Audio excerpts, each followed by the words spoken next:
The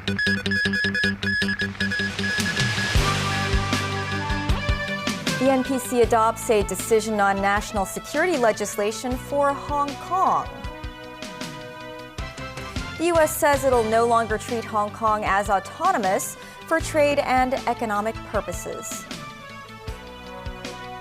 And the national anthem bill passes its second reading in LegCo.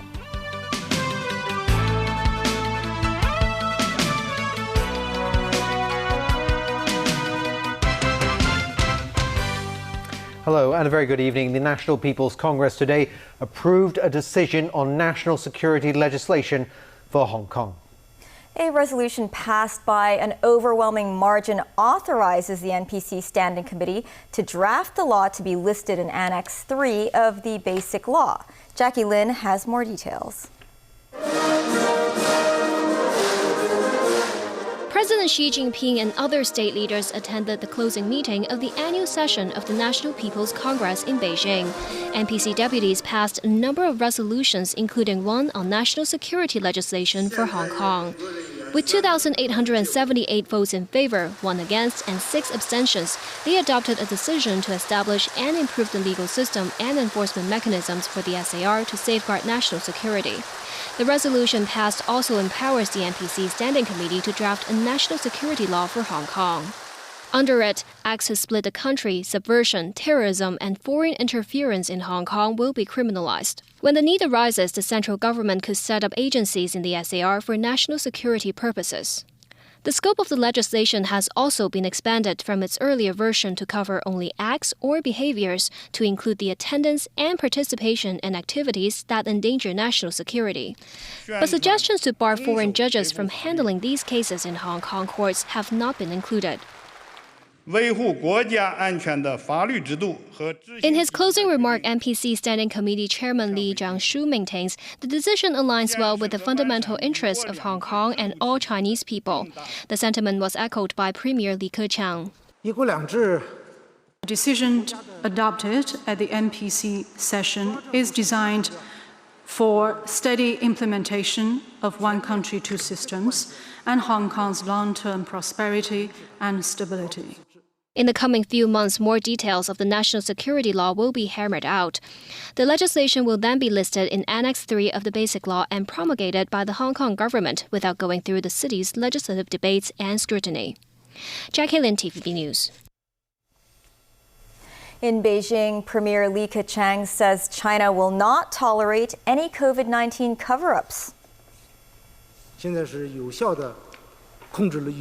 The virus is still spreading around the world, and as for COVID-19 in China, it has not come to a complete end yet. There are still sporadic cases in China, and scientists have cautioned us to stay on high alert to prevent a resurgence of infections. When asked about Sino-U.S. relations at the moment, Li admitted some new problems have emerged. He reiterated China has long rejected Cold War mentality and vowed to continue a stable relationship between the world's two largest economies. Almost immediately after the national security law resolution was passed in Beijing, the pro-establishment camp welcomed the NPC's decision, but the pro-democracy camp called it the death knell for Hong Kong. Caleb Leung has details. The NPC's decision to impose a national security law was met with praise. One of the supporters is Chief Executive Carrie Lam, who issued a statement to say the decision showed the care of the country towards the SAR. LegCo's president also expressed his support. I believe the decision will benefit Hong Kong's economic development, better safeguard people's livelihood and properties, and ensure the well-being of the community. Pro-establishment lawmakers also made a joint statement saying the NPC is duty-bound to protect the country. But this is also a sad day for some. Pro-democracy lawmakers called the decision the death knell for Hong Kong. This is the end of one country, two systems, the end of Hong Kong as we know it, the Hong Kong that we love, a free Hong Kong, a Hong Kong that yearns for democracy as promised under the Basic Law, a Hong Kong that enjoyed a high degree of autonomy, or used to. Not anymore. Earlier this morning, some legal experts attempted to address the concerns surrounding the legislation. Former Justice Secretary Elsie Leung talked about Beijing being allowed to set up a national security agency in the SAR. She noted that even in other countries, local police will not deal with such matters, citing the CIA and FBI in the US as examples. Leung also responded to reports that foreign judges will not be allowed to sit on national security cases. In accordance with our judicial system now existing, foreign judges are not banned from sitting in Hong Kong courts. It particularly provides that foreign judges may be engaged in the adjudication of cases. So I don't think that they should be banned. However, some were less optimistic. In China, they never really define what exactly is national security, and so the law could change according to political expediency and political necessity. Chen warned that the scope of the law could be exceedingly wide, and it is naive to think it would only affect a small group of people. Caleb Leung, TVB News. The United States says it will no longer treat Hong Kong as autonomous for trade and economic purposes. This sets the stage for the United States to withdraw the SAR's preferential trade and financial status it has enjoyed since the 1997 handover. In response, the Office of the Ministry of Foreign Affairs here rejected US meddling in the affairs of China and Hong Kong. US Secretary of State Mike Pompeo appears to be priming his country for action after he announced overnight that Hong Kong no longer qualifies for special treatment under US law. That's all because of the national security legislation decision approved by the National People's Congress today, allowing Beijing to directly impose the controversial law on Hong Kong. In a note to Congress, Pompeo wrote the proposed security law was only the latest in a series of actions undermining Hong Kong's freedoms. He also said no reasonable person can assert today that Hong Kong maintains a high degree of autonomy from China, given facts on the ground. It sets the stage for the US to withdraw the city's preferential trade and financial status it has enjoyed since it reverted to Chinese rule 23 years ago. This could potentially make the SAR a less attractive place to do business and play its traditional role as a bridge between China and the wider world. US President Donald Trump has promised action over Hong Kong with an announcement at the end of the week. Some of the measures could include sanctions on officials or companies. Hong Kong has become the latest issue to put a further strain on Sino-US relations. Relations have already soured over US allegations that China sought to cover up the coronavirus pandemic, while ongoing tensions over trade have been brewing for years. Locally, there's been a mixed reaction to Pompeo's remarks about Hong Kong from lawmakers, the business sector and activists. Kana Chu with more details. With no word yet on details of the next U.S. move, there is growing concern among local businesses. Of course, his statement is will affect the confidence of the business sector in Hong Kong. The future investment and everything will be on hold. Now more than ever, the Liberal Party leader also believes actions speak louder than words. The U.S. government always saying that they want to help Hong Kong, but on the other hand, they want to sanction Hong Kong. Meanwhile, the city's largest pro-establishment party, DAB, criticized the U.S. for meddling with the SAR's internal affairs. The international status and our business status is granted under our basic law, is under our one country, two system principle. Media mogul Jimmy Lai, on the other hand, sought salvation from President Donald Trump and criticized China for garroting the golden goose. Because they know that without the rule of law, there will not be a financial center. Because nobody doing business here will have protections unless they have to pay those in power to protect them. Pro-democracy activist Joshua Wong also chimed in. Now is the time for President Trump to execute his power according to the recommendation from Secretary Pompeo and the U.S. Hong Kong Policy Act passed in 1992 and the Hong Kong Human Rights and Democracy Act in 2019. He warned that sanctions would only be one of the means to put pressure on China. Partial sanction, embargoes, or even freeze the separate economic entity in Hong Kong would also be the way for the world to let Beijing to know that it's a must to completely withdraw and stop the implementation of national security law. Kena Chu, TVB News. The second reading of the national anthem bill has passed, but not before chaos ensued during the meeting today. Sharon Tang explains why. Chaos broke out just minutes after the meeting began. I have said yesterday, you cannot put up derogatory signs. Ms. Adishu, please leave the chamber. The meeting was adjourned as security guards carried him away. When it resumed, the president explained the sign that read "The best chairman, Starry Lee," was insulting. Ray Chan protested and was then kicked out of the chamber. The meeting was halted again. Back to the chamber for the third time, Pan-Democrats continued to debate over a sign. Ted Ho ran towards the president and dropped a bag filled with a rotten plant. Security staff stopped him and he was forced to leave. I used the rotted plant today as a prop to protest against the Grunyin and his abuse of power by not allowing us to speak at all. As the meeting was suspended, LegCo staff sprayed air fresheners and cleaned up the mess. The LegCo Secretariat also reported the case to the police before officers and firefighters inspected the area. Chen Hoyan was later taken to hospital, claiming she inhaled an unknown matter and vomited 3 times. The meeting resumed at 4 p.m. with Kenneth Leung raising an adjournment motion, which was vetoed. Sharon Tang, TVB News. On to news about the coronavirus, and Hong Kong reported no new COVID-19 cases today, marking the 14th straight day with 0 local transmissions in the city. But smokers should be cautious, as a study suggests cigarette users are more vulnerable to the new coronavirus. This is still early stage about the effect of smoking on coronavirus disease and the new viral disease. So, but overall, smoking, because of the toxicants, and it will weaken the body's immune systems, and it also causes damage to body cells, and that will weaken how they can withstand any infectious stress.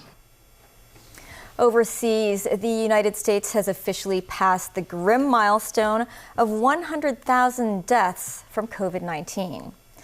It's the highest death toll in the world. The country also has the highest number of coronavirus infections at close to 1.7 million, or about 30% of the world's total. The U.S. death toll stands at 1,276, or 100,276, which means as many Americans have died from COVID-19 than all those Americans who were killed fighting in Korea, Vietnam, Iraq, and Afghanistan. And still to come on tonight's news. A Canadian judge rules Huawei executive Meng Wanzhou's extradition case can proceed. The largest daily jump in COVID-19 cases in South Korea in almost 2 months. A SpaceX launch cancelled due to bad weather.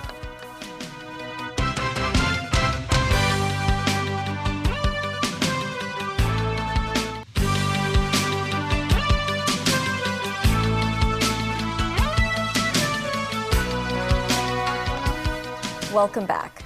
China has accused Canada of being an accomplice to the U.S. in an effort to bring down Huawei. That comes after a Canadian court ruled on an extradition case that can go ahead against the tech giant CFO Meng Wanzhou. Peter Caveas has details. Huawei executive Meng Wanzhou lost the first round of her attempt to avoid extradition to the U.S. A British Columbia court ruled the legal standard of double criminality had been met. That means the alleged offense is a crime both in America and Canada. Washington says the CFO of Huawei and the daughter of its founder committed fraud and violated sanctions against Iran. Her lawyers argued Canada didn't have sanctions with Iran at the time, and Meng should be let go. Huawei issued a statement saying it was disappointed in the decision and repeatedly expressed confidence in Meng's innocence. China's embassy in Canada called Meng's arrest arbitrary, saying the purpose of the United States is to bring down Huawei, and Canada is an accomplice. Meng was arrested in Canada in December 2018 at the request of the U.S. That decision soured ties between Beijing and Ottawa. In an apparent retaliation for Meng's arrest, China detained former Canadian diplomat Michael Kovrig and Canadian entrepreneur Michael Spavor. They've been in custody for more than 500 days. Beijing also placed restrictions on various Canadian exports to China. One analyst believes more measures could be imposed. Unfortunately for Canada, we're going to start paying sanctions from China forthwith. I expect China to ratchet up trade sanctions and to introduce economic penalties to be imposed on Canada. The second phase of her extradition hearing is set for June. During these proceedings, it'll be determined whether Canadian officials followed the law while arresting Meng. All one can hope for is that justice be done, and if our rule of law dictates extradition, that is a megaton political headache for the Prime Minister's office, because China knows full well, the Americans know full well, and the law says that it is a political minister who makes the decision to extradite at the end of the extradition process when the case goes not in favor of the accused. For now, Meng remains under house arrest in Vancouver. Peter Caveos, TVB News. Back to news about the virus. South Korea reported 79 new coronavirus infections, the largest daily jump in cases in almost 2 months. More than 80% were reported in the Seoul metropolitan area. Those figures prompted the government to close parks, museums, and theaters in the capital for the next 2 weeks to slow the spread of the virus. At least 82 infections so far have been linked to workers at a massive warehouse operated by local e-commerce giant Coupang. Health authorities plan to finish testing more than 4,000 workers and visitors to the warehouse. Hundreds of other infections have been linked to nightclubs and other entertainment venues in Seoul. A COVID-19 test and trace service will launch in England this week. Addressing lawmakers, Prime Minister Boris Johnson said the service has a task force of about 40,000 people to test and identify the contacts of anyone who tests positive for the virus. Anyone with symptoms will be required to take a test. If they test positive, they will be asked for their close contacts, who will be told by a specialist tracer to isolate for 14 days, even if they have no symptoms. He said the system would initially rely on British people following advice to self-isolate.